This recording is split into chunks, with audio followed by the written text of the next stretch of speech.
أنتم مع برنامج القرآن والحياة يأتيكم مباشرة من إذاعة القرآن الكريم. الشيخ موسى، أولا لماذا وقع اختياركم على هذا العنوان، هذا الموضوع، وما هي دلالته، ثم ما هي علاقته بالشهر الفضيل؟ بسم الله الرحمن الرحيم. الحمد لله والصلاة والسلام على رسول الله. لا شك أن لمثل هذا العنوان علاقة وطيدة بموضوع فريضة الصيام، ولكن بغض النظر عن هذا، نعم. رأيت بأن رأس الأمر كله في هذه الحياة إنما يكمن في قدرة الإنسان على السيطرة على كبح جماح الغرائز، وبذلك وفقط يتشبه بالملائكة. نعم. يرتقي الإنسان إذا ما استعمل مكابح عقله، وما سمي العقل إلا لأنه يعقل من العقال. نعم. اعقلها وتوكل، فيصل إلى ذلك الإنسان الذي ارتضاه الله عز وجل أن يكون مخلوقا مفضلا. نعم. فقال تعالى: ولقد كرمنا بني آدم. نعم. فالتكريم الآدمي إنما هو بهذا العقل الذي يفرقه عن الحيوان، نعم. يفرقه عن تحركات شياطين الإنس والجن الذين أطلقوا العنان للشهوات كانطلاقة الحيوانات المفترسة المسعورة. نعم. فكبح النفس هو الخير كله، لقوله تعالى: ونفس وما سواها فألهمها فجورها وتقواها نعم. قد أفلح من زكاها. والتزكية هي لفظة جامعة مانعة تشكل مجموعة من البرامج التربوية التي يرتقي فيها الإنسان في درجة الالتزام نعم. بما أمر الله وبما نهى عنه. هذا الإنسان الذي يشكل محور القرآن. نعم. لو نظرت في القرآن لوجدت أن الإنسان هو محور القرآن، بل أن الإنسان سخر الله له كل شيء. سخر لكم ما في السماوات وما في الأرض جميعا منه. نعم. وهو المسؤول أمام الله عز وجل بأن يعمر هذا الأرض. نعم. هو أنشأكم من الأرض واستعمركم فيها. ولهذا هناك مخلوقات لم تسأل على ضبط نفسها، لأنها ليست في مساحة الحساب والتكليف. أئنا لمدينون البشر الإنسان. نعم. أما الحيوان رغم ضخامته لم يسأل لماذا انطلقت بالشهوات، لماذا لم تكن ثمة حدود تضبط سلوكاتك، لماذا لم تبني حضارة. ولهذا أقول أن مثل هذا الموضوع مهم لكل إنسان بغض النظر على كونه مسلم أم لا. نعم. فإن كل إنسان في هذه الأرض إذا انفلتت منه هذه العقال، نعم. وانفلتت منه ضوابط النفس، فإنه لا شك وأنه سيصير كما قال تعالى: إنهم إلا كالأنعام بل هم أضل. لماذا بل هم أضل؟ لأن الحيوان لا يحاسب. نعم. ويقول الكافر: يا ليتني كنت ترابا، عندما يرى الحيوان قد صيره الله تراب. أما أنت نعم. فعلى قدر المغنم، على قدر المغرم، وعلى قدر نعمة العقل يكون السؤال. وعدل الله عز وجل مطلق، وسيحاسب الجميع على قدر النور الذي بث فيهم. اللي عنده ليستر في راسه يتحاسب أكثر من اللي عنده لامبونة صغيرة. ولهذا أهل العلم نعم. مسؤوليتهم أعظم بكثير من عامة الناس. الله. فمن عرف فقد أضاف إلى نفسه مسؤولية أخرى، لا يستطيع أن يقف بين يدي الله ويقول لا أعلم. الله. وبالتالي ضبط النفس هو رأس الأمر كله. سنأتي على مسؤولية العلماء. نعم. والدعاة في الوطن. شيخنا، هل أشار القرآن الكريم تصريحا أو تلميحا لمثل هذا الموضوع اللي هو الانتصار على النفس؟ طبعا بالنسبة لي شطر كنت سألته في البداية ربما لم ندقق فيه، هل له علاقة بالصيام؟ نعم. بشهر الصيام. نعم، أكيد أن له علاقة، لأن عنوان مدرسة الصيام هو ضبط النفس. نعم. عنوان مدرسة الصيام هو الصبر. أن تأتي على هذه النفس فتلجم رغبتها. نعم. ليس في الحرام. الفرق أنه في خلال الشهور الأخرى كنت مؤمنا ملتزما، فألجمت هذه النفس على ماذا؟ على الملذات الحلال. نعم. عفوا، على الملذات الحرام. ولكن عندما جاء رمضان أنت الجمتها. ارتقيت إلى أنك تلجمها على ماذا؟ على الملذات الحلال. نعم. من قبل طلوع الفجر الصادق إلى ماذا؟ إلى غروب الشمس. نعم. فهذا أمر مهم، ولهذا كان سيدنا عمر بن الخطاب يقول: كنت أجد الخير كل الخير في مخالفتي لهوى النفس. نعم. مخالفتي لماذا؟ هوى. لهوى النفس. فأما من خاف مقام ربه ونهى النفس عن الهوى. نعم. هذا دليل بأن الانتصار على النفس هو أهم شيء، سواء في رمضان أو في غيره. ولعل رمضان جاء من أجل أن يضع لك أطرا من خلالها لو نجحت في هذه الامتحانات خلال أيام معدودات، خلال شهر رمضان، فإنك تستطيع أن تضبط هذه النفس وفق ما أخذته من شهادة لعلكم تتقون ولعلكم تشكرون ولعلهم يرشدون. الغائيات الثلاث. نعم. في قضية الصيام التي تكلمنا عليها الحصة الفائتة. نعم. إن الانتصار على النفس هو العنوان البارز في رمضان، وهو العنوان البارز إلى يوم الدين، لأننا حين نفكر في كل المآخذ التي نقع فيها، نعم، من المفروض أننا نحاسب أنفسنا. نعم. إن سبب العجز والنسيان هو الذي يشكل لدينا مطبا خطيرا. واقرأ قوله تعالى: ولقد عهدنا إلى آدم من قبل فنسي ولم نجد له عزما. الله. إذن العزم هو نسيان الموعظة وضعف العزيمة. ضعف العزيمة يقابله الانتصار على النفس. ضعف عزيمتك من المفروض أنها هذه العزيمة تتقوى حتى تنتصر أنت على نفسك. الله. ولو لخصنا أسباب ماذا؟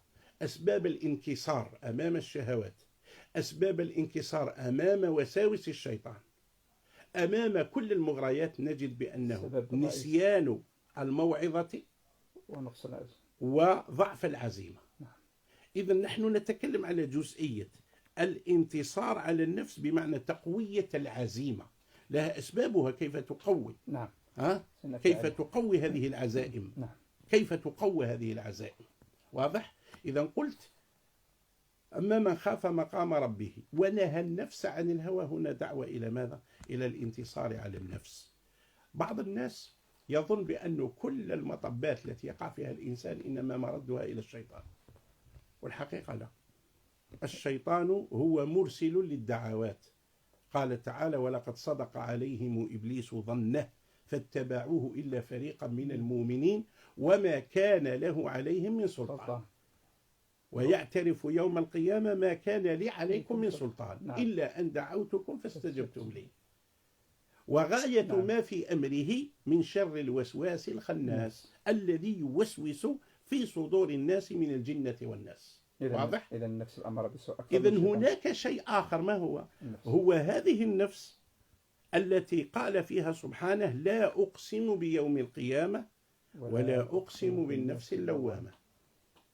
النفس اللوامة هي نفس أخذت طريقا نتاجه العزيمة، لأن بدايته أن تلوم نفسك، فهي في الطريق السوي. النفس اللوامة هي نفس ضعفت، سقطت، وقعت في المعصية، وقعت في المحظور، ولكن دائما سريعة العودة والرجوع، لأن ثمة لوم وعتاب داخلي. الله. وهذه مدرسة الصيام أيضا. مدرسة الصيام تقوم على ماذا؟ على مبدأ المراقبة الذاتية. ما فيهاش قضية الكاميرا أو شرطي لكل مواطن. نعم. أو بتعبير رياضيين الفار. نعم. واضح؟ إنما لابد أن يكون الضمير الذاتي، الضمير الذاتي في النفس البشرية. فقال تعالى: لا أقسم بيوم القيامة، ثم قارنها بماذا؟ ولا أقسم بالنفس اللوامة، ومعناها أقسم. واضح؟ وفي سورة يوسف: إن النفس لأمارة بالسوء. سبحان الله، توكيد، توكيد وتوكيد. إن النفس لام لأمارة، ثم أمارة وليس آمرة، نعم. على وزن فعالة بمعنى كثيرة الأمر، ولا لا؟ نعم. إذن الخطورة واضحة في قضية هذه النفس. نعم. إلا ما رحم ربي. إلا ما رحم ربي يستثنى من؟ أصحاب النفوس العظيمة، الهمم. نعم. فأصحاب الهمم، الرؤوس التي القمم العالية الشامخة، هي التي لا تغرق في فنجان، لا تغرق في فنجان. هي نفوس كما قال المتنبي: وتصغر في عين العظيم العظائم. فعندما رسمت لنفسها طريق رضا الله والجنة، هانت أمامها هذه الأمور. نعم. واضح؟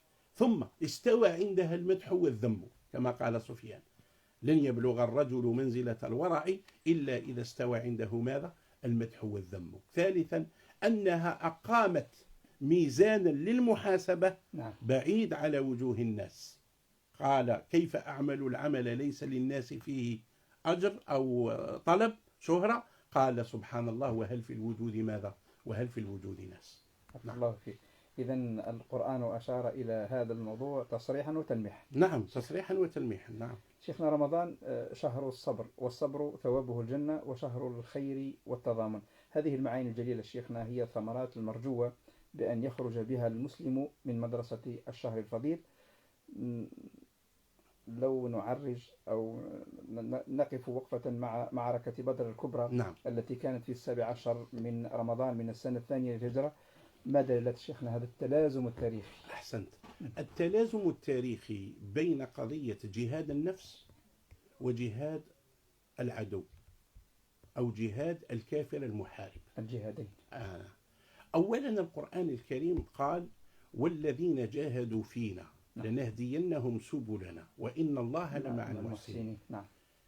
لو تأملنا أستاذ أحمد في لفظة الجهاد لوجدنا بأن القرآن ذكرها وأطلقها في مكة، فدل ذلك على أن كلمة جهاد لا تعني القتال، مجاهدة النفس.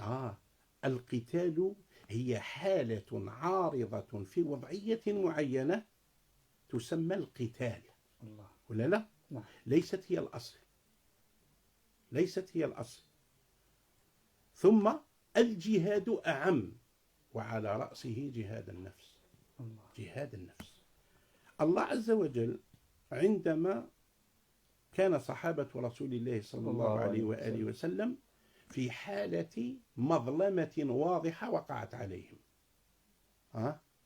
وأخرجوا من مكة، أخرجوا من مكة، وأخذت أموالهم وتجاراتهم وصودرت، وحرقت بيوتهم، وشردوا، وقتلوا.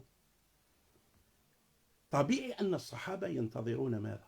ينتظرون نزول الوحي، الأمر بالجهاد، بالإذن بالجهاد. نعم. أو الإذن بالمواجهة، نعم. بالقتال. نعم. فإذا بآيات أخرى تنزل، وهي آيات الصيام. فليس صدفة أن تكون أول مواجهة غيرت مجرى التاريخ في 17 من رمضان للسنة الثانية، نعم، أن تأتي في رمضان. ولا لا؟ لأن عنوان رمضان هو شهر الانتصارات، وهذا عنوان آخر طبعا. نعم.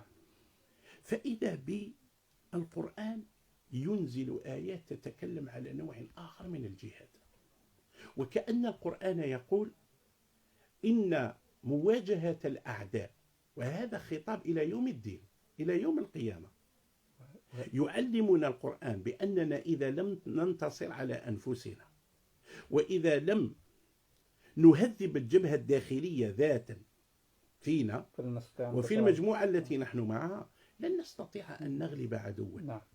واضح؟ نعم. كان ديل كارنيجي يقول في كتاب لفظ ستريس أند ستارت يور لايف، دع القلق وابدأ الحياة. وش يقول؟ يقول انتصارك على نفسك أعظم من أن تفتح مدينة. انتصارك على نفسك، على غضبك، لا تغضب لا تغضب لا تغضب. نعم. هذا انتصار على النفس، وسنتكلم على مظاهر الانتصار على النفس. فإذا بالآية تنزل تدخلهم في مدرسة أخرى، الصيام. ثم بعدها أذن للذين يقاتلون بأنهم ظلموا وإن الله على نصرهم لقدير الذين أخرجوا من ديارهم بغير حق إلا أن يقولوا ربنا الله. لو فكر الإنسان بمقتضى ما يعرف هو ومقتضى العاطفة لقال والله ما يكونوا الصائمين أفضل. ولماذا الصيام؟ ولا لا؟ نعم، فيه إلحاق. لكن سبحان الله دخول مدرسة الصيام هو الجهاد الحقيقي. ما فيش عدو اللي ملازمك يوميا إلا نفسك. قلت لك القرآن قال ونفس وما سواها فألهمها فجورها وتقواها قد أفلح من زكاها وقد خاب من دساها. بل أكثر من ذلك عندما يقسم الله سبحانه وتعالى ويجي السياق بقوله إذا الشمس كورت وإذا النجوم انكدرت. في الآخر وش يقول؟ يقول علمت نفس ما أحضرت. في سورة الانفطار إذا السماء انفطرت وإذا الكواكب انتثرت وإذا البحار فجرت وإذا القبور بعثرت علمت نفس ما قدمت وأخرت. مدار كل شيء النفس. يقسم الشمس وضحاها والقمر إذا تلاها. كل هذا القسم قسم طويل باش يقول ماذا؟ قد أفلح من زكاها ونفس وما سواها. ولا لا؟ إذن مدار كل شيء هو النفس. فيدخل الصحابة في ماذا؟ في جهاد آخر وهو جهاد النفس. ليس هذه هي المرة الأولى سبحان الله في قصة طالوت. نعم، قصة أخرى سنأتي عليه. نعم. لكن قصة طالوت تلازم أيضا الصيام مع ماذا؟ مع الجهاد. يعني هنا أمة محمد صلى الله عليه وآله وسلم، وهنا من بني إسرائيل التي كان عهد بني إسرائيل أنهم لا يقاتلون إلا خلف ملك، فقالوا بعث لنا ملكا نقاتل في سبيل الله. ولا لا؟ طيب، فبعث الله طالوت عليهم ملكا. ناقشوا المسألة ورفضوا كذا وكذا إلى أن وصلوا إلى أن قال لهم إن الله مبتليكم بنهر. إذن البلاء هنا ما هو؟ بلاء ما هو؟ هو بلاء في نفسكم، في أنفسكم. مع من؟ مع المجاهدين اللي راهم باش يقطعوا النهر، يقطعوه باش يتواجهوا مع من؟ مع جالوت، وهم فئة قليلة. ومن هذه الفئة ستتساقط عينات كثيرة فيبقى قلة القلة. لا لابد أن ننتبه هنا. بمنطقنا نحن بلاش البلاء تاع الماء هذا.